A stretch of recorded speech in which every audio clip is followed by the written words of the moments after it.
Hello, welcome to another episode of Coffee and Conversation, and today I have with me the gorgeous beauty with brains and balls, and I don't know, I'm running short of superlatives to describe the one and only Maina. She's going overboard. No, but in all honesty, I just had a conversation with Maina, and the kind of things that she's done in life, the adventure and running a business on her own, and being one of the first, being the pioneers in setting up a garden center in India. I mean, in 2002, if I'm not wrong. 2002. 2002. Right, yeah. I mean, I'm just in awe of her. And Thank you. Today we are going to speak of all the crazy adventures that she's done in her life. Yeah, let's do it. Let's do it. So, for starters, one thing that really intrigued me about Maina is that she has done her mountaineering. Apart from the business aspect of it, like she runs her business and she's like a strong businesswoman, and she's held her own, and she's been working in this domain for over 2 decades now. Yeah. She has done her mountaineering course from the Nehru Institute of Mountaineering at the age of 51. At the age of 51, when the cutoff age Was 37. was 37. Please tell us, how did you do this? Well, I didn't know that I had to, do a course in order to qualify for expeditions. So by the time I got to know, like I said, I was already 50, and the institute rejected me outright, saying that I don't merit, an admission at all.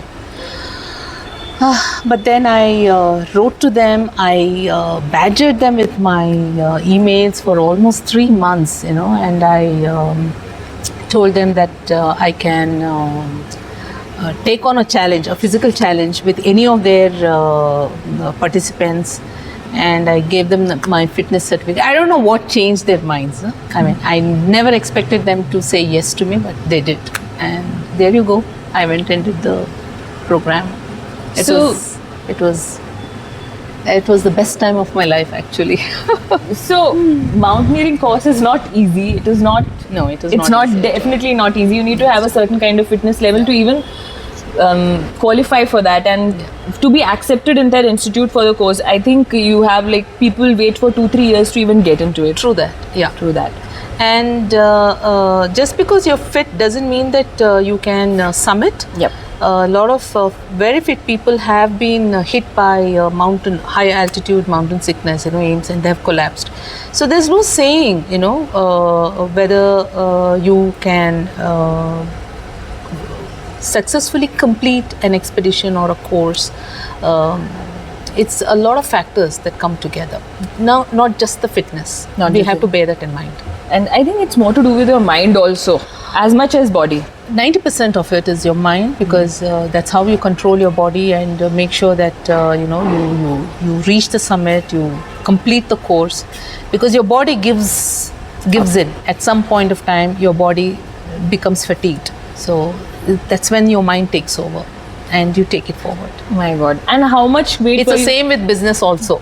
That is why you're such a kick-ass businesswoman. At some point of time, your business says enough is enough, I'm done. That's when you have to push. Push it. Yeah, you have to push. So, how much weight were you carrying every day when you were summiting and desummiting? Anywhere between 25 and 28, because as a group, we used to by rotation carry the ropes as well. Even the rope was 8 kgs itself. So that would get added on to our regular rucksack and our boots and our pickaxes and so on. So anywhere between 28 and 30 kgs is what we used to carry every day.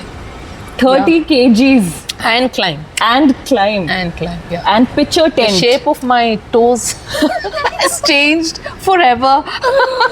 My God, I can't even imagine, because I mean, you also should admire the support team that would come with us, carrying the cooking utensils, the cooking items, the tents, which we had to pitch, but they used to carry the tents, and they all weighed a ton.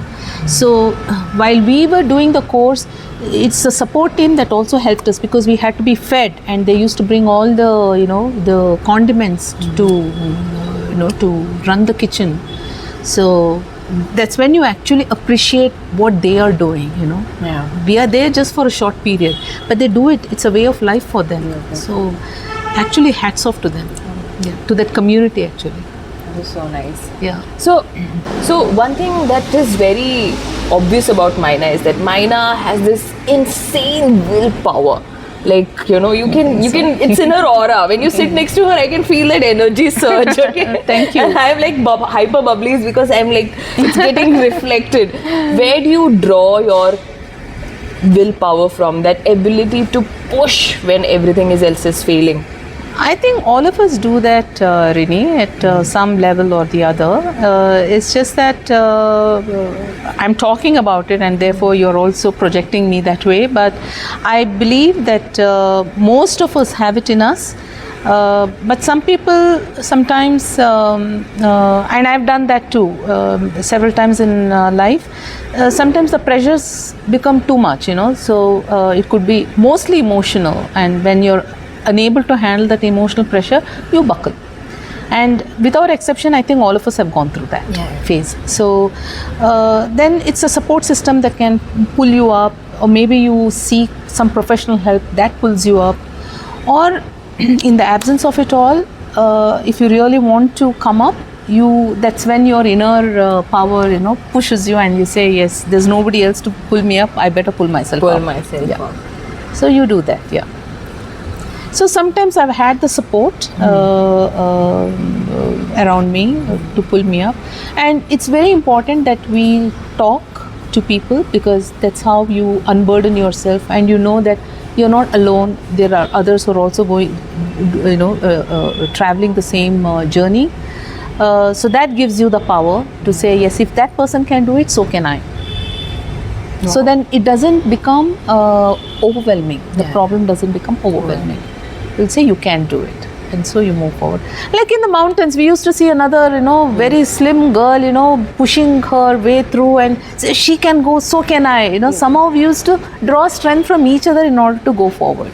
That is such a nice thought, to draw strength from everything. That is actually an amazing thought. You do that. You've been running a business for over 20 years, an entrepreneurial business. This particular business, but before that I had run another business for almost a decade and a half. So from 87 I've been, on the field. On the field. Like she's like a proper Akshay Kumar of Bangalore. She's been... So that's what, how 40 years now. Yeah. How hard is it? And I mean, I don't even think it's a question to ask her, because if you're running something of your own, it comes challenging. How are you a person who's like loves challenges, or is it something that you wanted to take up? Like, if you can just throw some light on it. Here's the thing: you don't go looking for challenges. Honestly, they come to you. Life's a challenge. So you're thrown into the streets because of various factors. Okay, you've lost a job, or mainly, initial years, the first 3 years, all the companies that I worked for shut shop. So now you have to do something. And then let's say you don't come from a privileged background, your parents are not well off. Now you need to make a mark, you need to earn. So that's a challenge. And you feel that you can also run a business because you've seen others doing it. So you take up that challenge. You want to run that business. Now the business is not doing so well for various reasons. Now that's a challenge. You have to push forward. So I think it's how you handle the challenge when it comes your way that makes a difference. Wow. You have a gold medal in journalism from Mysore University. Yeah. How has your education helped you in business? Like, it's like a journey. It's like you. I'm assuming that you didn't do your MBA like before getting into business, right? Honestly, I was living in a well. Okay, so I studied in Mysore, and back then in the 80s, I'm talking about this 1979, 1980, that period when I was studying. I didn't even know the existence of IIM and IIT. Honestly, I didn't know. I mean, whatever data that we got was from newspapers. That's about it. whatever media fed us. And I didn't move in a circle where people studied in such institutions. And the only thing those days, in the 80s, if women were asked what they wanted to do in life, we would say either an engineer or a doctor. Or if you're not a STEM person, then you would say I will become a banker or a lecturer, yeah, or as most girls would say it, end up getting married. So today, if I'm doing whatever I'm doing has nothing to do with what I studied, honestly, because I did my journalism. I am a gold medalist, but I didn't. My mom didn't have the capacity to fund my education, because Mysore was not the place to continue my education in journalism. I had to move to Delhi, so she couldn't afford it. So then I had to stay back, and I did my post-graduation in English literature. Okay. And then I got a job as a lecturer as well, to teach literature, but then by which time I had this devil in my mind saying that I should do something in the corporate world. So I didn't choose that line, and I moved to Bangalore to take up a job. Yeah. So to answer your question, I don't think my qualification has done anything for my business, honestly, because there is no connect between the two. But if I've done journalism and English literature, it's because of the love for the subject, and because I like writing, I like reading, I like speaking. So there you go.